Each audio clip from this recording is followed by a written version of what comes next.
Bonjour à tous. Le numéro 169 du Bouvet comporte un article qui décrit comment réaliser la conception de ce berceau à nacelle pivotante dans l'environnement SketchUp. L'article donne aussi quelques indications sur sa réalisation à l'atelier. Je vais consacrer 2 vidéos à la conception de ce berceau dans l'environnement SketchUp. Et nous allons faire, par rapport à la version qui a été réalisée, 3 modifications. La première concerne l'espacement des barreaux. Si cet espacement respecte les normes françaises et européennes, il s'est révélé à l'usage un peu trop large.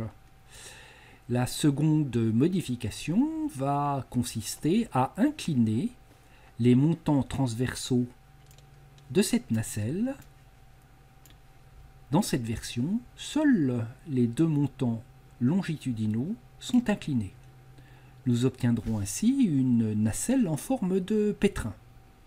La troisième modification va consister à disposer les barreaux des côtés transversaux non pas de façon perpendiculaire aux traverses, mais de façon radiale. Partons d'un fichier vide et commençons notre conception. Je vais commencer la conception de ma nacelle par le côté long. Je génère les pièces dont j'ai besoin avec le plugin pièces. D'abord une traverse nacelle basse dans le sens de la longueur. Cette traverse fera 770 mm de long, sachant que mon berceau fait 810, 30 mm de largeur et 20 mm d'épaisseur. Elle sera en hêtre. Je génère en même temps la traverse haute, qui aura les mêmes dimensions, et enfin un barreau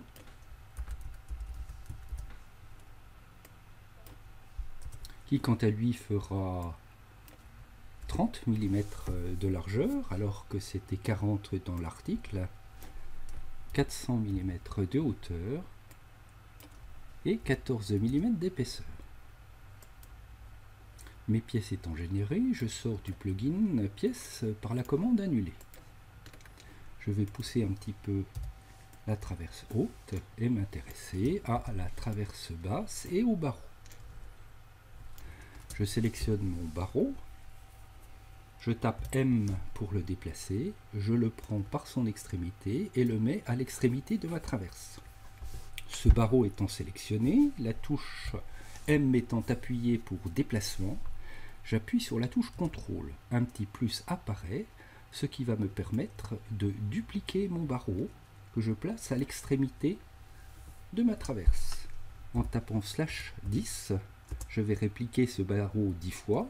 C'est un peu large, /11, toujours un peu large, /12, toujours un peu trop large. Dernier essai à /13. Cette solution me convient, je peux le vérifier avec l'outil-mètre, 27 mm pour 30 mm de large d'un barreau. Cette solution me satisfait. Je vais centrer la traverse sur les barreaux. Pour ce faire, je sélectionne cette traverse et je la prends par son milieu pour la placer au point milieu. Cette traverse faisant 770 mm, je vais la rallonger de 20 mm de chaque côté avec l'outil pousser-tirer, 20 mm. Cette façon de procéder m'a permis de placer directement les barreaux aux extrémités sans avoir eu recours à des guides. Pousser-tirer, 20 mm. Voilà. Je me place en vue de droite. Je sélectionne l'ensemble des pièces. J'active l'outil faire pivoter avec la touche Q. Et je vais tourner mon côté. Les angles apparaissent. Après plusieurs essais, un angle de 8 degrés me convient.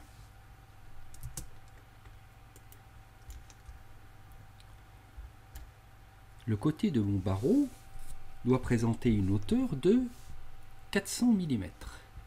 Je vais sélectionner l'outil mètre, me placer à l'angle de mon barreau et tracer un guide vertical.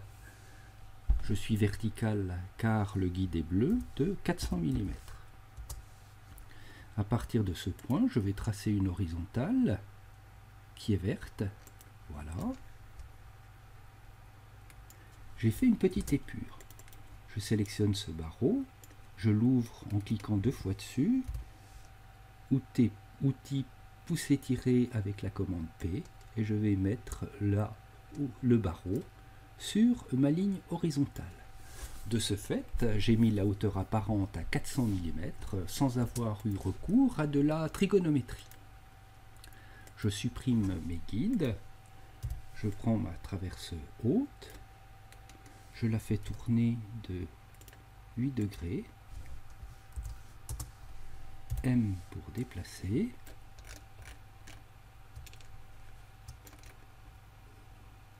je la prends par son milieu et la mets au milieu de mon barreau. Première étape pour générer ce côté. Poursuivons avec le côté latéral de la nacelle.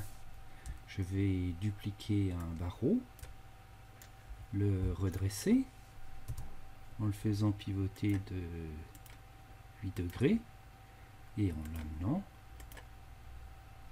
à un angle de 90 degrés pour le mettre transversalement. Et je vais générer les pièces dont j'ai besoin, c'est-à-dire une traverse nacelle basse dans le sens de la largeur. La longueur sera de 370 mm, sachant que le berceau fait 410 de large, une largeur de 30, une épaisseur de 20.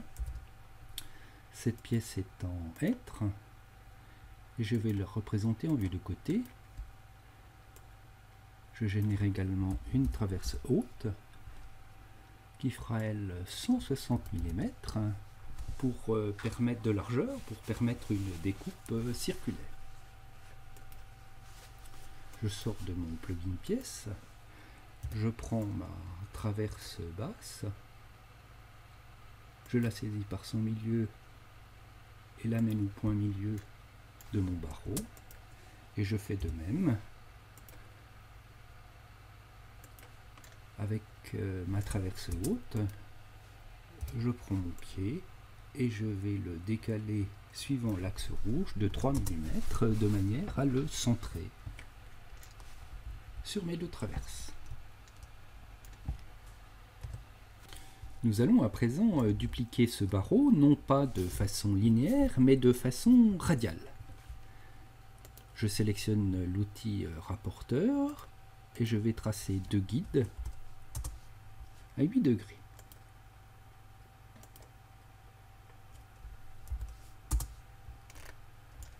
J'obtiens donc le point de rotation de mes barreaux. Je sélectionne mon barreau, l'outil faire pivoter, je me place au centre de rotation, je prends mon barreau, j'appuie sur la touche contrôle de manière à le dupliquer et je viens le mettre en bout de ma pièce. /3 pour mettre 3 barreaux, j'obtiens un résultat satisfaisant. Ces barreaux auront une longueur supérieure à celui-ci, ils seront donc particuliers, je vais ainsi les rendre uniques, clic droit souris, rendre unique. Ces 3 barreaux seront donc uniques. Je sélectionne mes 4 barreaux, commande déplacer, avec la touche contrôle, je les déplace, clic droit souris, retourner le long de l'axe vert, je reprends mon barreau et je vais le mettre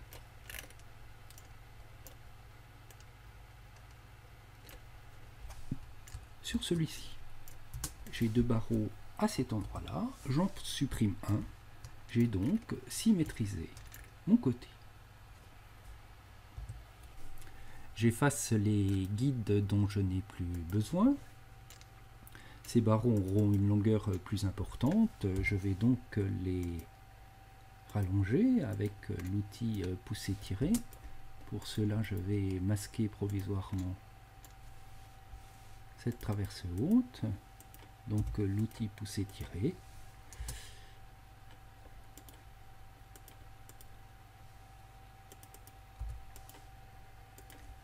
Voilà. Et je révèle à nouveau ma traverse haute. Je vais la rallonger toujours avec l'outil pousser-tirer.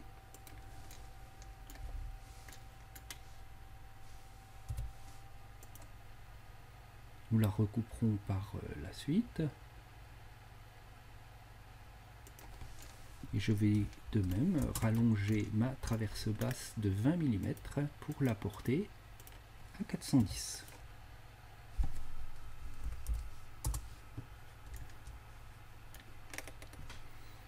Outil pousser-tirer, 20 mm. Ma traverse fait 410. Il va me rester à couper ces barreaux. Je vais couper les barreaux. Pour ce faire, je vais d'abord mesurer l'angle avec l'outil rapporteur.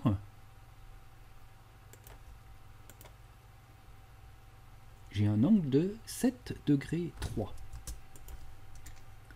Je dispose dans mes plugins BLB Bois d'une scie radiale. Je lance ce plugin, la face sur la table, l'arrête contre le guide, le point de coupe, et l'angle sera de moins 7,3 degrés.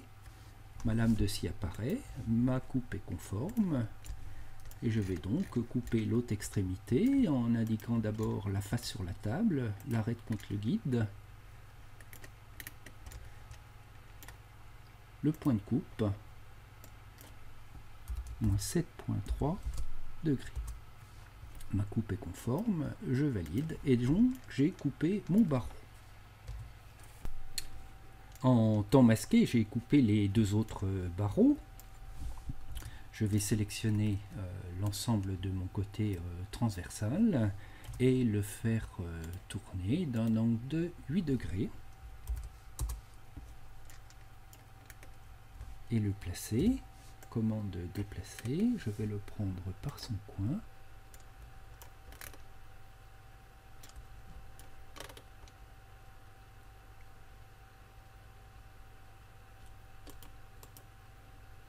Et le mettre à l'extrémité du côté transversal.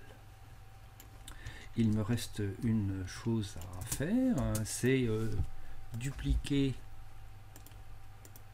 ces barreaux pour obtenir la même disposition sur le côté longitudinal. Je les duplique, je vais les faire tourner d'un angle de 90 degrés dans le plan vertical. 90 degrés.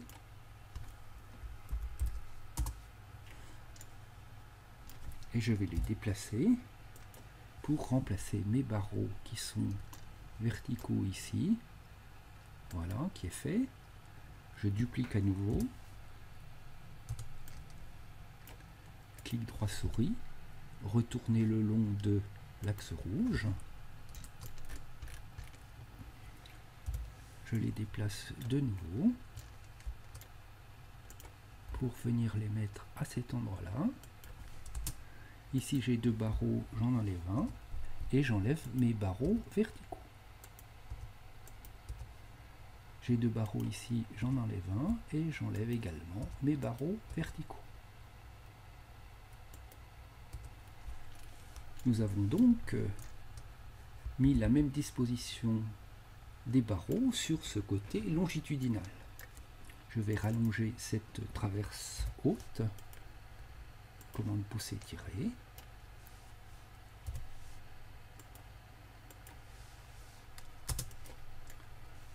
Voici qui est fait. notre berceau, notre nacelle en tout cas, commence à prendre tournure. Le fait d'avoir incliné nos deux côtés conduit à une nacelle en forme de pétrin. Ça amène une difficulté, c'est que le montant n'aura plus une section carrée et nous allons devoir affronter le problème de l'angle de corroyage. Fort heureusement, SketchUp va nous faciliter la tâche. Dans l'article du Bouvet, j'ai donné 2 méthodes pour générer ce barreau. Voyons une troisième méthode. Faisons d'abord la considération suivante. Les parements de mes barreaux vont venir en prolongement des parements de ces traverses. Ils feront 30 mm d'épaisseur, ces barreaux. Je vais donc ouvrir ce composant, sélectionner l'outil guide et placer un guide à 30 mm. Je vais faire de la même façon pour cette traverse, l'outil guide, 30 mm. Voilà. Avec l'outil ligne, je vais tracer une ligne perpendiculairement à cette arête. Je suis perpendiculaire car mon guide devient rose. La face de mon barreau passera par cette ligne. Je vais faire la même opération pour cette traverse et terminer en créant une face. Seconde constatation, mes faces de barreaux vont venir en prolongement de ces arêtes. Je trace donc mes 2 lignes et j'obtiens une seconde face qui n'est pas coplanaire avec la première. L'arête de mon montant sera suivant une parallèle passant par ce point et également par ce point d'intersection. J'ai donc trouvé une arête de mon montant qui sera parallèle à l'arête extérieure qu'on appelle l'arêtier. Je vais sélectionner cette arête, lancer l'outil Suivez-moi et sélectionner cette face. J'ai généré une partie de mon montant. Je vais de la même façon sélectionner cette arête, lancer l'outil Suivez-moi et sélectionner l'autre face. J'ai ainsi généré mon montant. Je vais le sélectionner, le transformer en composant. Je l'appelle montant nacelle.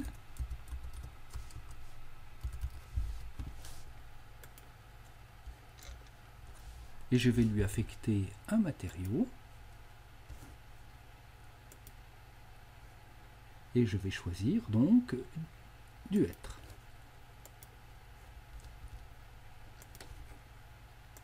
Voici qui est fait.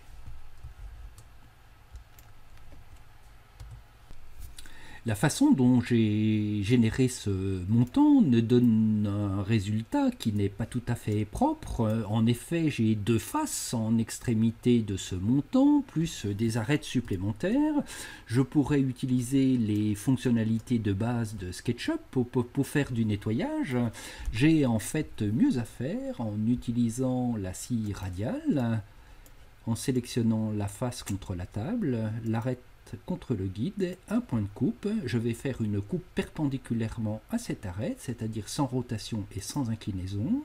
Le résultat est correct et je vais couper l'autre extrémité de mon montant, face sur la table, arête contre le guide, point de coupe. Je valide. J'efface mes guides. Et je vais rallonger mon montant, donc en l'ouvrant, en sélectionnant l'outil pousser-tirer. Voici pour une première extrémité du montant, seconde extrémité.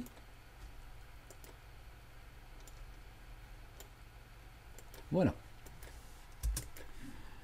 Je vais regarder à présent la section droite de mon montant. Je zoome un peu, je lance le rapporteur. Je mesure perpendiculairement à cette arête qui, entre ces deux parements extérieurs, s'appelle l'arêtier.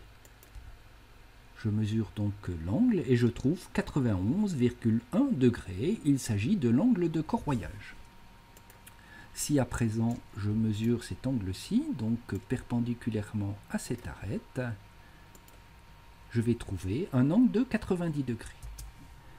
La façon dont j'ai généré ce montant va permettre de couper nos traverses avec simplement une rotation de la lame de notre scie radiale sans inclinaison.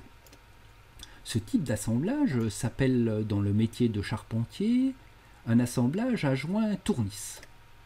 Nous allons regarder tout ça dans une prochaine vidéo. À très bientôt.